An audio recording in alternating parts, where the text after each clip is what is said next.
حسبي ربي جل الله ما في قلبي غير الله.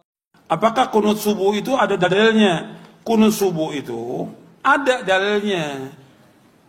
Kunut subuh terus menerus ada dalilnya. Hadisnya dhaif. Dhaif itu artinya apa? Lemah. Lemah itu boleh dipakai atau tidak? Nggak boleh dipakai. Ingat tuh, hadisnya ada dhaif. Kalau dhaif nggak boleh dipakai. Bahkan ada sahabat bertanya, seorang anaknya dari sahabat bertanya, wahai ayahku, engkau pernah sholat di belakang Abu Bakar, belakang Rasulullah SAW, Abu Bakar, Umar, Uthman, Ali, radhiyallahu anhum. Apakah mereka kunut subuh? Dijawab oleh bapaknya, ai bunayya muhdatsun, wahai anakku, kunut subuh itu muhdats. Apa makna muhdats? Bid'ah. Bahkan lebih tegas lagi di Sunan Nasa'i dijelaskan, ai bunayya bid'atun, wahai anakku, kunut subuh itu bid'ah. Kalau bid'ah nggak boleh kita ikut. Sekarang kalau kita sholat di belakangnya orang yang kunut subuh, ya kita memperbanyak baca pujian kepada Allah. Bisa kita baca Rabbana lakal hamdu terus kita ulang-ulang sampai 10 kali nggak ada masalah.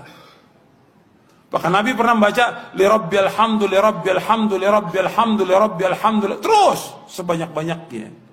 Bab saat itulah saat memuji kepada Allah. Mereka kunut, biarkan mereka kunut. Kita baca pujian kepada Allah. Jangan ikut kunutnya dia. Tapi kalau dia sujud, wajib ikut. Karena kita bermakmum dengan imam. Nggak boleh kita menyalahi imam. Tapi ketika dia berbuat beda, nggak boleh kita ikut bid'ahnya. Jelas? Kemudian banyak persoalan-persoalan tentang kunut. Kunut itu bid'ah katanya, Ustaz. Begini. Anda boleh punya pendapat. Tapi Anda jangan lupa ada ragam pendapat dari para ulama. Maaf ibu bapak sekalian. Keterangan hadis kunut itu bid'ah terdapat di hadis ada An-Nasai, ada juga di Al-Bukhari. Turunkan semua hadisnya. Tahukah Anda periwayat hadisnya itu juga kunut? Imam An-Nasai mazhabnya Syafi'i, beliau kunut. Imam Al-Bukhari mazhabnya Syafi'i, beliau kunut. Saking objektifnya beliau riwayatkan tentang sahabat yang tidak kunut. Kenapa beliau tidak kunut? Karena dalam hidupnya tidak pernah melihat Nabi kunut.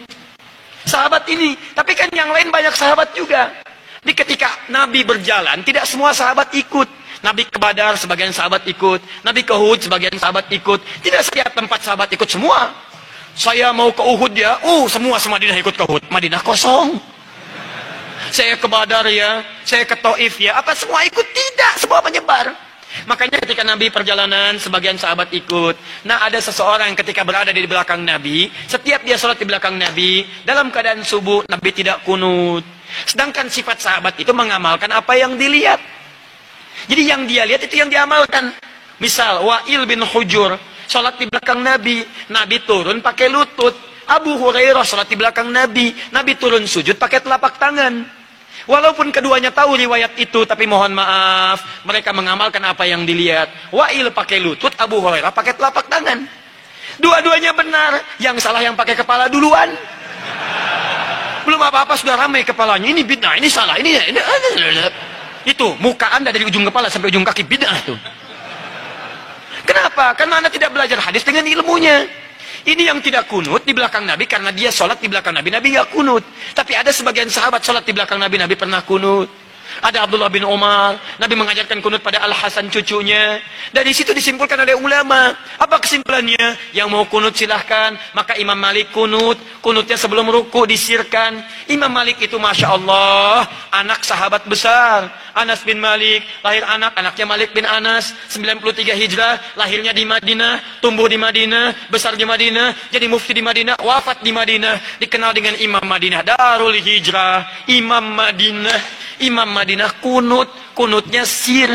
Imam Syafi'i muridnya Imam Malik, lahir tahun 150 Hijrah kunut. Beda dengan gurunya, Syafi'i dijaharkan, kunutnya ba'da ruku, bangun setelah i'tidal dijaharkan. Bacaannya sama dari Nabi, Allahumma hdini fiman hadid. Kalau jadi imam, Allahumma hdina fiman hadid.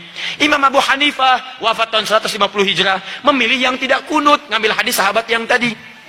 Karena kata beliau asalnya tidak kunut. Ada kejadian di Bir Maunah, Nabi kunut, setelah itu tidak kunut lagi. Maka disimpulkan kunut itu menurut saya tidak ada. Karena sementara saja, setelah itu tidak ada. Maka kembali ke asal, tidak ada kunut. Abu Hanifah tidak kunut. Diamalkan itu dari yang tadi. Imam Ahmad datang kemudian, lahir tahun 163 Hijrah. Imam Ahmad muridnya Imam Syafi'i, Syafi'i muridnya Imam Malik. Imam Malik masa yang sama dengan Imam Abu Hanifah. Wafatnya duluan Abu Hanifah. Apa yang terjadi dengan Imam Ahmad? Kata Imam Ahmad, saya ambil yang pertengahan, tengah-tengah saja. Ini kunut jahar, ini tidak kunut. Saya ambil tengah-tengah. Apa tengah-tengahnya? Nabi kunut saat ada peristiwa besar membutuhkan doa. Sebelumnya tidak kunut. Saat ada peristiwa itu beliau kunut. Setelah itu tidak kunut lagi. Menurut pemahaman Imam Ahmad bin Hanbal. Maka saya simpulkan kunut itu saat ada peristiwa besar saja yang butuh doa. Peristiwa besar butuh doa namanya nazilah. Maka dikenal dengan kunut nazilah. Tapi hebatnya Imam Ahmad dengan Imam Syafi'i tidak ada masalah. Salat di belakang Imam Syafi'i beliau kunut. Imam Syafi'i salat di belakang Imam Ahmad beliau tidak kunut. Imam Syafi'i datang ke tempat Imam Abu Hanifah. Imam Abu Hanifah sudah wafat. Ketika beliau memberikan ilmu di tempatnya, kemudian diminta jadi imam saat subuh, beliau tidak kunut. Selesai itu kata muridnya, "Ya Imam, kenapa Anda tidak kunut?" Kata Imam Syafi'i, "Saya menghormati pendapat di tempat Imam Abu Hanifah yang tidak kunut." Luar biasa.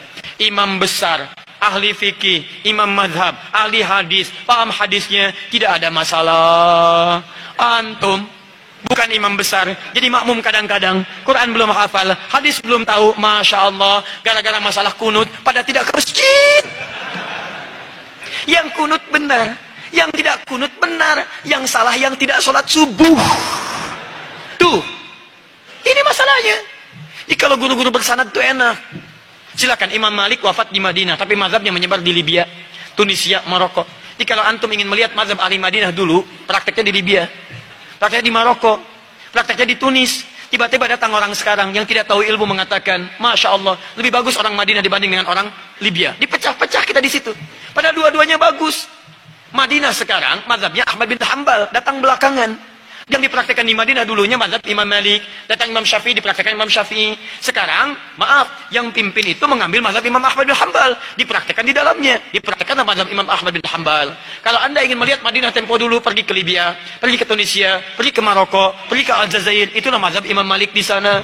Kalau ingin melihat kekinian, pergi ke Saudi, ada di Ummul Qura, ada di Madinah, ada sekitarannya mazhab Imam Ahmad bin Hanbal. Kalau ingin Imam Asy-Syafi'i, pergi ke Mesir, pergi ke Syria. Kalau ingin lihat Imam Abu Hanifah, pergi ke mana? Ke Pakistan, ke India, sebagian Cina. Kalau ingin melihat keempat-empatnya, Abu Hanifah, Malik, Asy-Syafi'i, Ahmad bin Hanbal, pergi ke Indonesia. Jangan pergi kemana. Subhanakallahumma wa bihamdika asyhadu an la ilaha illa anta